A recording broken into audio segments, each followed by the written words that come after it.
आज मैं आपसे जो बात कहने जा रहा हूं, इस पे न कभी संसद में चर्चा हुई, न विधानसभा में चर्चा हुई है, न किसी हाईकोर्ट में चर्चा हुई है, न सुप्रीम कोर्ट में चर्चा हुई है। कोई नहीं बोलता इस पे। इसलिए मेरा आपसे निवेदन है, इस वीडियो को अंत तक देखिए और अपने सारे के सारे फेसबुक पे डालिए, व्हाट्सएप ग्रुप में डालिए। अगर आप किसी सांसद, विधायक, मंत्री, जज को जानते हैं उसको फॉरवर्ड करिए, किसी आईएएस, आईपीएस को जानते हैं उसको फॉरवर्ड करिए। इस वीडियो को पूरे भारत में जरूर फैलाइए। भारत के संविधान में कुल 22 पार्ट हैं, पार्ट 1 से लेकर पार्ट 22 तक। सारे पार्ट पे चर्चा होती है, लेकिन पार्ट 2 पे चर्चा नहीं होती। पार्ट 2 कहता है सिटीजनशिप। इसमें आर्टिकल 5 से लेकर आर्टिकल 11 तक 7 आर्टिकल हैं, जिसमें आर्टिकल 5 में कहा गया कि चूंकि देश आज़ाद हुआ, इस समय जो लोग भारत में रह रहे हैं वो सब भारत के नागरिक कहलाएंगे। लेकिन आर्टिकल 11 में कहा गया कि संसद एक कानून बनाएगी और नागरिकता को परिभाषित करेगी। याद रखिए, नागरिक नहीं, नागरिकता, सिटीजनशिप। इस चैप्टर का नाम ही है, चैप्टर 2 का नाम है सिटीजनशिप। और आर्टिकल 11 में कहा गया कि ये पार्लियामेंट की ड्यूटी है कि वो एक सिटीजनशिप कोड बनाए। याद रखिए, आज की डेट में जो चर्चा हो रही है वो यूनिफॉर्म सिविल कोड की हो रही है। मैं यूनिफॉर्म सिटीजनशिप कोड की बात कर रहा हूं। दोनों में अंतर है, समान नागरिक संहिता और समान नागरिकता संहिता। तो समान नागरिक संहिता पे चर्चा हो रही है, मैं समान नागरिकता संहिता की मांग कर रहा हूं। यूनिफॉर्म सिविल कोड पे चर्चा हो रही है, मैं यूनिफॉर्म सिटीजनशिप कोड की मांग कर रहा हूं और उसी की बात कर रहा हूं। अब भारत में, जैसा प्रधानमंत्री जी ने बताया, 20 लाख करोड़ का अब तक घोटाला हो चुका।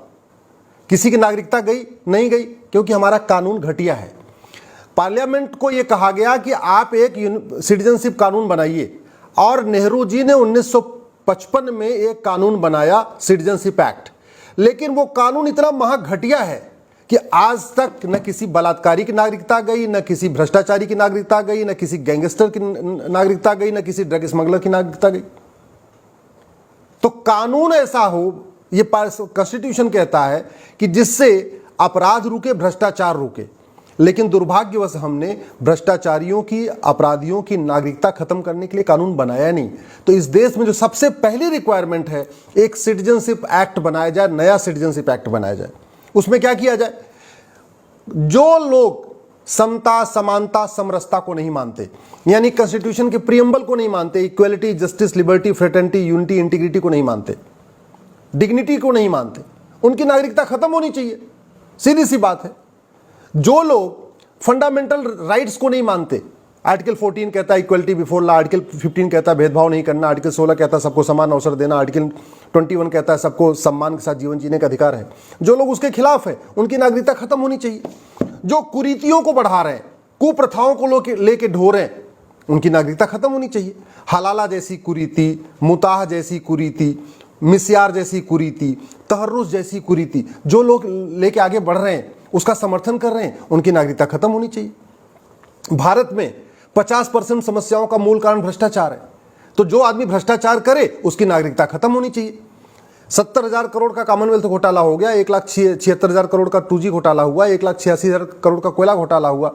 ना किसी को सजा हुई, ना किसी की नागरिकता गई, तो खौफ कहां से पैदा होगा? जबकि कॉन्स्टिट्यूशन का आर्टिकल 11 कहता है एक नागरिकता कानून बनाना चाहिए पार्लियामेंट को, और पार्लियामेंट ने बनाया भी। लेकिन वो इतना महाघटिया बनाया नेहरू जी ने कानून कि आज तक किसी की नागरिकता गई नहीं।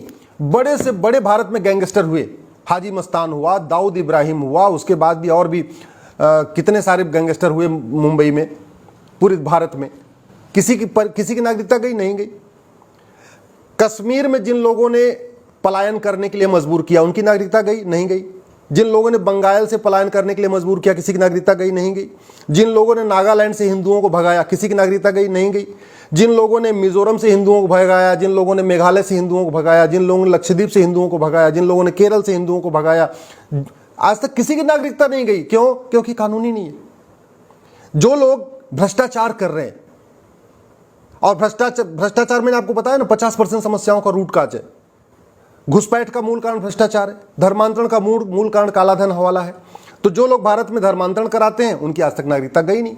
जो लोग घुसपैठियों की मदद करते हैं, उनकी नागरिकता गई नहीं।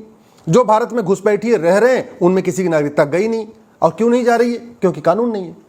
तू मैं करने, आरोप प्रत्यारोप, नूरा कुश्ती करने से किसी की नागरिकता नहीं जाएगी। ट्विटर पे लिखने से, फेसबुक पे लिखने से, सोशल मीडिया लिखने से किसी की नागरिकता नहीं जाएगी।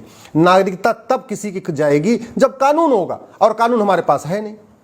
इसलिए मैं कह रहा हूं कि एक यूनिफॉर्म सिटीजनशिप कोड की जरूरत है, समान नागरिकता संहिता की जरूरत है, और उसमें कंडीशन डाल दिया जाए।